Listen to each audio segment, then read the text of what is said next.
Hi மக்களே, எல்லோரும் எப்படி இருக்கீங்க? நேற்று நான் ஒரு வீடியோ போட்டிருந்தேன் பார்வை பற்றி. அது அவ்வளோ பெரிய ரீச்சு, அவ்வளோ பெரிய கமெண்ட்ஸு. நான் அந்த அளவுக்கு வந்துட்டு என்னுடைய வீடியோ வந்துட்டு இவ்வளோ ரீச் ஆகும், இவ்வளோ பேர் கமெண்ட் பண்ணுவாங்க அப்படின்னு நான் நினச்சி போட்டதே இல்லை. அந்த அளவுக்கு வந்துட்டு மக்களுடைய சப்போர்ட் வந்துட்டு பாருவுக்கு இருக்குது. எனக்கு இருக்கிறத விட பாருவுக்கு இருக்குதுன்னு சொல்லலாம். என் மேலே இருக்கக்கூடிய அந்த கருத்தை விட பாரு மேலே வச்சுருக்கக்கூடிய கருத்து தான் வந்துட்டு மிகப்பெரிய அளவுக்கு வெற்றி அடைஞ்சிருக்கு அப்படின்னு சொல்லிட்டு நான் சொல்லலாம். அதனால் வந்துட்டு என்னென்னா, இப்போ மக்கள் வந்துட்டு எந்த அளவுக்கு வந்துட்டு பாரு மேலே அன்பும் பாசமும் வச்சுருக்காங்க அப்படிங்கிறது வந்துட்டு தெரியுது. இது நம்ம வாழ்க்கையில் கூட நம்ம வந்து எடுத்துக்கலாம். எப்போதுமே நம்ம பக்கத்தில் இருக்கிறவங்களுடைய அருமை கண்டிப்பாக தெரியவே தெரியாது.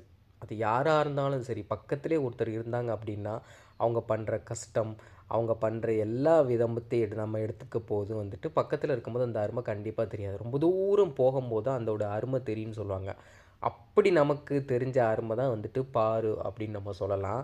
முன்னாடியெல்லாம் சில யூடியூப் சேனலெல்லாம் வந்துட்டு முதல்ல அந்த தள்ளி விட்ட உடனே எல்லாரும் கிட்டத்தட்ட பிக் பாஸ் பார்க்காதவங்க கூட வந்துட்டு என்ன பண்ணிட்டாங்க அப்படின்னா, பாரு மேலே தான் தப்பு, பாரு மேலே தான் தப்பு, பாரு மேலே தான் தப்பு அப்படின்னு சொல்லிட்டு சொல்கிறாங்க. நான் டைரெக்டாகவே அட்டாக் பண்ணி பேசுகிறேன்.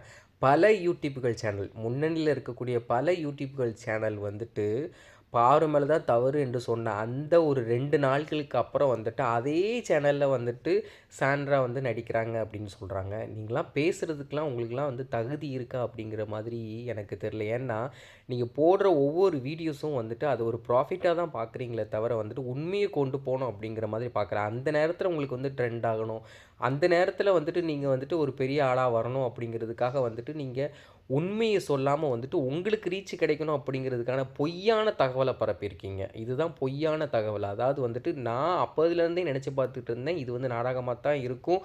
யாருமே கார்லேருந்து வெளில தள்ளின உடனே ஃபிக்ஸு வர்றது அளவுக்கு யாரும் கிடையாது. அதையே விஜய் சேதுபதி அந்த வாரம் எண்டில் வந்துட்டு பேனிக் அட்டாக் அப்படின்னு சொல்லிட்டாப்புல. அப்போ அதுலேயே மாற்றங்கள் வந்திருக்கும் போது பல யூடியூப்கள் சேனல் வந்து பார்வதிக்கு எதிராக திசை திருப்பும் போது அதே வந்துட்டு ஒரு சில யூடியூப் சேனல்லாம் இருக்குது. அவங்களுக்குலாம் ஹேட்ஸ் ஆப் அப்படின்னு சொல்கிறதெல்லாம் ஆரம்ப கட்டத்திலேருந்து அவங்களுடைய உண்மை, ஃபார் எக்ஸாம்பிள் விஜய் டிவியாக இருக்கட்டும், பல சேனல்கள்லாம் வந்துட்டு பார்வதிக்கு நடந்த உண்மையை சொன்னாங்க, என்ன நடந்ததுன்னு சொன்னாங்க, யார் மேலே தவறு இருக்குதுன்னு கரெக்டாக சொன்னாங்க. அந்த அளவுக்கு வந்துட்டு அவங்க மேலே வச்சுருக்கக்கூடிய அன்பும் பாசமும் வந்துட்டு வெகுமதியாக போயிருக்கு அப்படின்னு சொல்லலாம். ஆனால் நம்ம வாழ்ந்துக்கிட்டு இருக்கக்கூடிய இந்த சூழல் வந்து இப்போ எப்படி இருக்குது அப்படின்னா, ஒருத்தருக்கு நடக்கக்கூடிய ஒரு விஷயத்தை வந்துட்டு அது முழுமையாக என்னன்னு தெரியாமல் அதை எடுத்து போட்டு ப்ராஃபிட் ஆக்கக்கூடிய வேலையை தான் நம்ம பார்த்துட்ருக்கோம். நம்ம வந்துட்டு விஜய் டிவியை பற்றி தப்பாக சொல்கிறோம். விஜய் டிவி அதை பண்ணுறாங்க, விஜய் டிவி மாமா டிவி, விஜய் டிவி.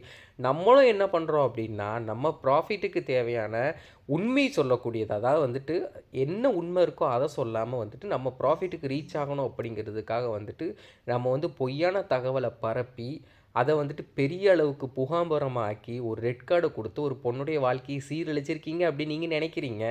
ஆனால் நீங்கள் அவங்களுக்கு நல்லது தான் பண்ணியிருக்கீங்க அப்படின்னு சொல்லிட்டு நான் நினைக்கிறேன்.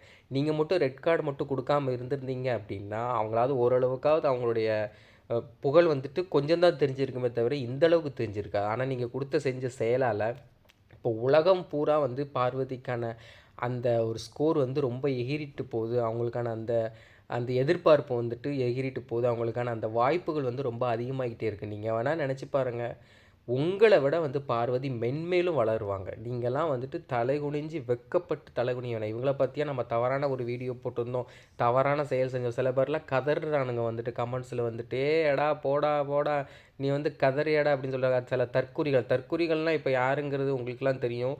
இப்போலாம் அந்த தற்குறிங்கிற வார்த்தை வந்து ரொம்ப ஃபேமஸ் ஆகிக்கிட்டு இருக்குது. அந்த அளவுக்கு வந்து தற்குறிகள் வந்துட்டு இந்த இடத்துலையும் தற்குறிகள் வந்துட்டாங்க. தற்குறிகள் என்ன சொல்கிறாங்க அப்படின்னா, பார்வதிக்கு பிஆர் சேனல்.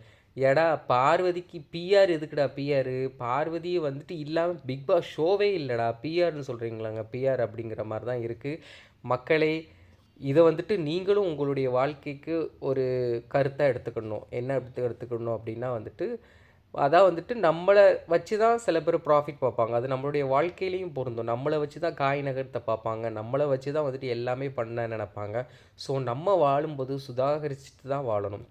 என்ன நடக்குது, எந்த இடத்துல எப்படி பேசணும், எந்த நேரத்தில் எப்படி பேசக்கூடாது, சைலண்ட்டாக இருக்கணும் அப்படிங்கிற மாதிரியான சில வாழ்க்கை தத்துவங்களை வந்துட்டு நம்ம பிக் பாஸ் ஷோவிலேருந்து நம்ம வந்து கற்றுக்கிட்டோம். குறிப்பாக இந்த பார்வதிக்கு நடந்த இந்த சம்பவத்திலேருந்து நான் பாடம் கற்றுக்கிட்டேன்.